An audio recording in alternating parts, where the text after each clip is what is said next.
Salut, c'est le Matt du futur qui vous parle pour vous prévenir que cette vidéo aura quelques petits soucis de montage, rien de très grave, juste des petits bugs sur les transitions et les cuts, mais ça ne devrait pas trop vous déranger pendant la vidéo. Sur ce, je vous laisse avec le Matt du passé. Mesdames, messieurs, bonjour, je suis Matt et bienvenue sur Symbole Vidéo. La saison 1 de House of the Dragon est maintenant terminée depuis plus d'un mois à l'heure où je tourne cette vidéo, et je pense qu'il est temps pour nous de faire ce fameux top 10.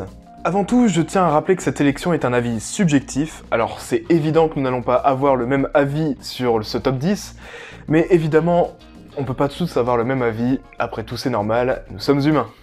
Par contre, si vous voulez vous aussi donner votre avis, bien sûr il y a l'espace commentaire, mais j'ai aussi dans la description posé un petit sondage. Et si j'ai fait ce sondage, c'est parce que j'aimerais bien réaliser une vidéo avec vos avis. Ça pourrait être cool. Bon, trêve de blabla, c'est l'heure du top 10.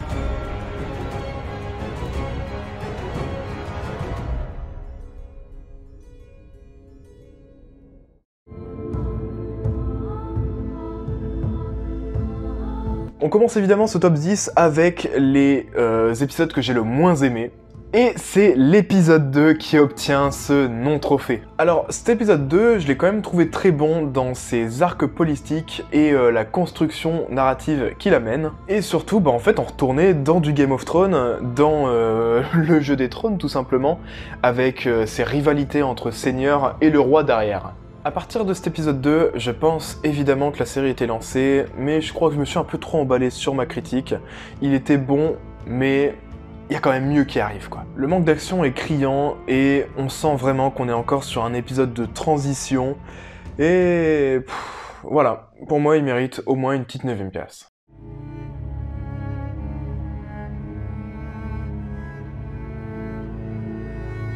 Pour cette 9ème place, évidemment, le choix est toujours difficile, étant donné que la série a toujours un standard de qualité aussi élevé, quoi, tout simplement. Malgré tout, je retiens très peu de choses de cet épisode 6, qui pour moi est un peu un raté. Je vous explique, il y a cette thématique de Bond dans le futur, on est 16 ans après l'épisode 5, et donc évidemment, c'est toujours très compliqué d'introduire de nouveaux acteurs et actrices, et un nouveau contexte, surtout après avoir passé 5 épisodes à installer les bases de la série. Mais voilà, l'épisode 6, je retiens pas trop grand chose.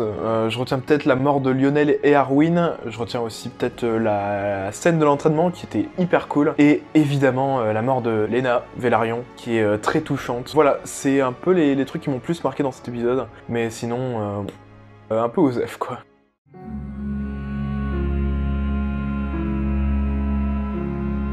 Pour cette 8ème place, on arrive vraiment un peu aux portes des épisodes que j'ai quand même pas mal aimés, quoi, qui sont quand même très hauts dans mon estime. Mais c'est là que je suis obligé de citer un peu l'épisode 3. Alors, pourquoi Matt, me direz-vous? Tout simplement, je crois que c'est celui qui m'a le plus gavé, avec Rhaenyra qui fait un peu sa crise d'adolescence, toute leur aventure au Bois du Roi... moyen. Daemon et Corlys viennent sauver cet épisode, et évidemment Viserys qui grogne, c'est toujours un plaisir. Mais voilà, j'en retiens pas grand chose, et c'est pour ça qu'il figure aussi bas dans le classement.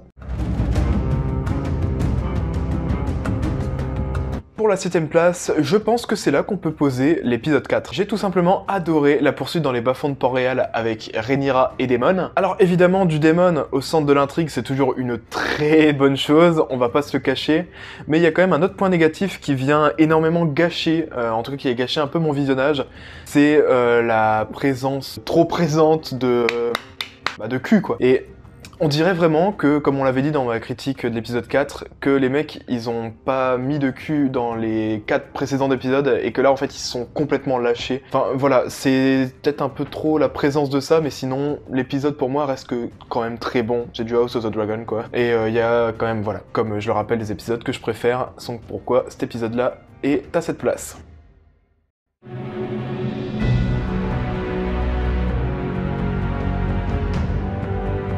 Pour cette 6ème place, on retrouve l'épisode 9. Alors avant de crier au scandale, je rappelle toujours que c'est un avis subjectif, Mais comme vous pouvez le voir dans notre critique de l'épisode 9 avec Cam, toute la partie à Cupucier, je l'ai trouvé pas ouf quoi. Alors oui, il y avait Aemond et Cricri, et ça c'est vraiment toujours un très bon point, mais le fait est que dans cette mi-épisode, il n'y avait pas vraiment de rythme, il n'y avait pas vraiment d'enjeu. Je sais pas si c'est le fait d'avoir lu le livre avant qui me faisait dire que Aegon allait être retrouvé et couronné, mais voilà, il y avait quand même d'autres choses qui étaient bonnes, la discussion, enfin plusieurs discussions d'Alicent, ou tout simplement l'intervention de Mysaria, qui est toujours aussi un personnage que j'aime beaucoup et que je suis content de voir enfin revenir. Mais aussi il y avait évidemment la scène du conseil qui est un réel plaisir pour ceux qui ont lu les livres, et le couronnement aussi, tout simplement, l'arrivée de Rhaenys.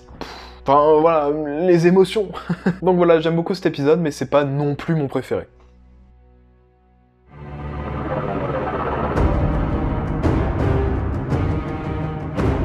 Alors là, on rentre dans le top 5. C'est très dur de choisir, clairement. Si les 2, voire 3 premiers sont des évidences pour moi, je vais devoir placer ici l'épisode 7, parce que l'épisode 7, c'est comme l'épisode 9, c'est un moment charnière qui se passe dans les livres, à savoir la crevaison de l'œil d'Aemond. Tout simplement, quel épisode, quel épisode. Déjà, on commence tellement fort avec le décès de Lyanna et les funérailles. Enfin, je suis désolé, mais la scène était quand même super émouvante, cette musique.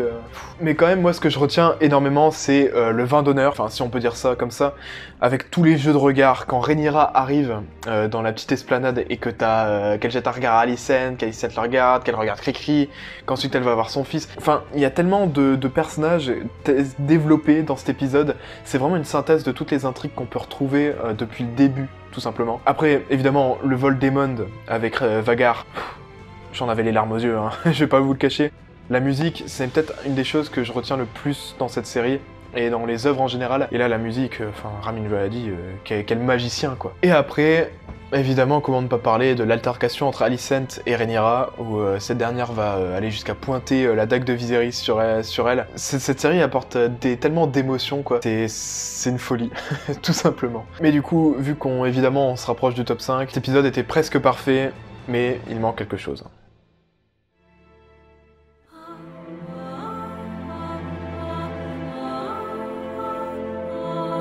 Pour cette 4ème place, on retrouve l'épisode 10, La Reine Noire, qui est déjà un épisode que j'apprécie tout particulièrement, avec ce final absolument parfait, on va pas se le cacher, mais surtout des personnages qui sont tous très clairement à leur prime, surtout du côté des Noirs. Des scènes très marquantes, évidemment, pour en citer que quelques-unes, la scène du pont, l'accouchement de Rhaenyra, puis l'enterrement, puis le couronnement, et Daemon qui terrorise les gardes, Daemon qui étrangle Rhaenyra, les Velaryon qui rejoignent le combat, et en plus, mais le final, Lucerys qui se fait croquer. Enfin, cet épisode a quand même tellement de points positifs et tellement d'atouts que ça serait difficile en fait de pas le citer aussi haut, et tout simplement c'est la tension qui arrive à son paroxysme. Non, cet épisode était très bon, mais je pense que devant, il y a quand même de plus gros compétiteurs.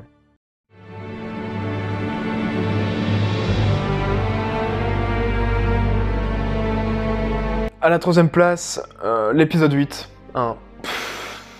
Très rapidement, c'est ce que House of the Dragon peut nous offrir de mieux, de plus sentimental et de plus touchant. L'épisode est beaucoup centré autour des Velaryon, de la question de la succession de la marque. On voit Viserys qui tout simplement a pour moi le plus grand rôle de cet épisode, et même pourquoi pas de cette série. Tout simplement un sans faute. Le personnage, je pense que c'est comme beaucoup d'entre vous, il m'a tellement touché dans son interprétation, dans la personne qu'il était. Enfin, j'ai pas beaucoup de choses à rajouter, l'épisode était déjà presque parfait. Les enjeux politiques sont là, les personnages ont beaucoup de relief, je pense notamment aux Verts qui sont énormément lissés dans cet épisode, après être passés pour un peu des mecs machiavéliques et super méchants.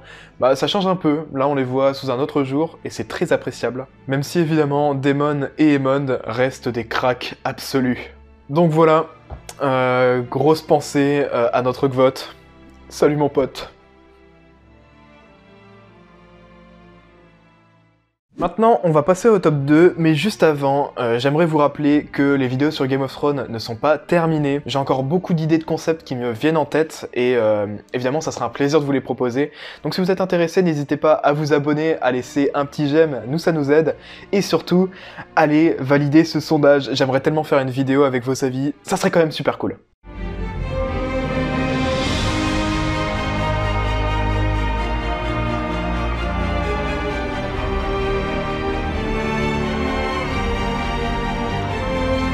Donc voilà pour mon top 2, l'épisode 1, tout simplement. Vous l'avez peut-être pas vu venir, mais pour moi c'était peut-être le plus réussi dans sa construction. Déjà, l'introduction, puis le vol de Rhaenyra avec cette musique, tout simplement incroyable. Hein. Je pourrais vous citer tout simplement toutes les scènes de cet épisode, parce que pour moi je les trouve tellement parfaites, cet épisode pilote, et tellement une réussite. Il m'a fait vibrer, il m'a fait vivre tellement d'émotions. La mort d'Aemma, le tournoi de l'héritier, puis Cricri, Daemon, l'enterrement, et enfin la révélation finale avec cette musique. Et cette musique... Mama Seigneur. En plus, si on doit en parler, déjà les introductions de personnages sont fabuleuses. Hein. Je pense à Daemon, qui c'est vraiment un malade. J'ai pas les mots, mais pour moi cet épisode c'est presque un sans faute. Mais évidemment, s'il est top 2, c'est qu'il y en a encore un qui l'a détrôné. Et maintenant, je pense que vous l'avez vu venir.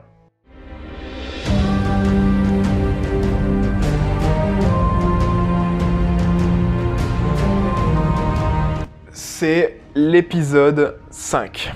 L'épisode 5 m'a rappelé tellement de vibes de l'époque Game of Thrones, où clairement la série était à son prime. Et on va dire que les épisodes comme ça, qui sortaient, c'était plutôt des épisodes de fin de saison, où vraiment on finissait l'épisode, on était sur le cul, hein. Je pense notamment au Nospour et à la bataille des bâtards, ou encore à l'épisode 10 de la saison 6. Déjà, l'épisode, je le trouve fabuleux. Déjà au regard des intrigues, au regard des visuels, je sais pas si vous vous rappelez, mais la fameuse discussion sur la plage à propos de la dinde et du porc, je sais plus quoi, les visuels de la marque, les vols de dragons, l'arrivée de la flotte Velaryon, enfin, même la tentative de suicide de Cricri, je pourrais vous en citer tellement comme ça, mais des scènes qui sont tellement jolies, tellement belles, avec une patte tellement marquée. Mais évidemment, le plus gros point fort, c'est le banquet. Je pense que vous l'avez compris avec l'épisode 7, moi ce que j'adore vraiment, c'est les jeux de regard dans les personnages. Je trouve que ça rajoute vraiment un gros plus quand la série s'y attarde.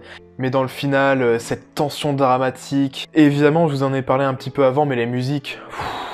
Les musiques, c'est un 10 sur 10. Et voilà, si je dois parler aussi des personnages, Cricri, comme je l'ai dit, sa scène de suicide, bon, ça vient un peu gâcher le tableau, la façon dont il va battre à mort Joffrey, peut-être un peu sorti de nulle part, mais malgré ça, l'épisode reste tellement bon. Mais bon, moi vraiment ce que je me rappelle, c'est d'avoir fini l'épisode et d'avoir été sur le cul, mais pendant 10 minutes, quoi.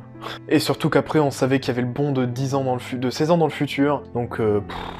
À ce moment-là, je pense que ouais, c'était le moment où j'étais le plus à fond dans House of the Dragon. Pour moi, tout simplement, cet épisode 5, légendaire. Je vais arrêter d'en parler, mais il y a tellement de choses à dire. Alors voilà, c'était tout pour mon top 10 des épisodes de House of the Dragon. J'espère en tout cas que la vidéo vous a plu. On a testé un format un peu différent, on va dire ça comme ça, avec le fond vert puis avec le fauteuil. N'hésitez pas à nous dire ce que vous en pensez dans les commentaires. Et surtout, allez voter dans le sondage.